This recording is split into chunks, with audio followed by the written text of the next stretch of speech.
Bridge তৈরিতে ঠিকাদারির খামখেলিতে নাজেহাল সাধারণ মানুষ। যাতায়াত যন্ত্রণায় বাধ্য হয়ে রাস্তা অবরোধ করে অমরপুর বীরগঞ্জ এলাকার উত্তরপাড়ার গ্রামবাসীরা।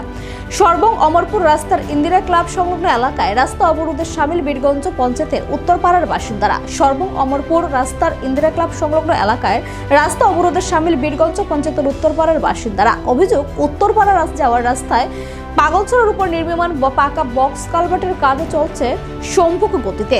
এতে সমস্যায় পড়ছে ওই পাড়ার 42টি পরিবার। 2 বছরেও চালু করতে পারেনি ওই বক্স কালভার্ট। এই ঘটনা জানতে পেরে কাজের দায়িত্বে থাকা আয়ো ইন্দ্রনীল মজুমদার এবং এসডি রাজীব দেবনাথ ঘটনাস্থলে যান এবং অবরোধকারীদের সাথে কথা বলেন। আগামী 2 থেকে 5 মাসের মধ্যে এই ব্রিজের অর্ধসমাপ্ত কাজ শেষ করে চলাচলের উপযুক্ত করে দেবে এই প্রতিশ্রুতি দিয়ে রাস্তা অবরোধ মুক্ত করেন।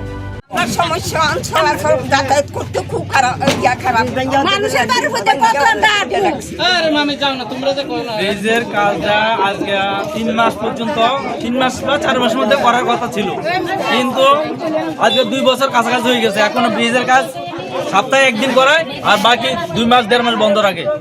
তা আমরা রাস্তা জনগণ আমার বাড়ির উপর দিয়ে হাঁটাচলা করে, আমি রাস্তা দিছি, রাস্তা তো দিছি মানুষের স্বার্থে, কিন্তু 3 মাস পর্যন্ত কথা ছিল, কিন্তু এখন আজকে 2 বছর হয়ে গেছে, ব্রিজ হয় না কমপ্লিট।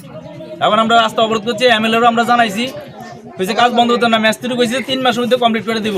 এখন কাজ বন্ধ করে মালপত্র লইয়া রওনা দিছি, আমরা রাস্তা গাড়ি আটকাইছি এবং রাস্তা অবরোধ করছি। আমরা ব্রিজের কাজ কমপ্লিট করে দিতে হবে, আমরা দাবি।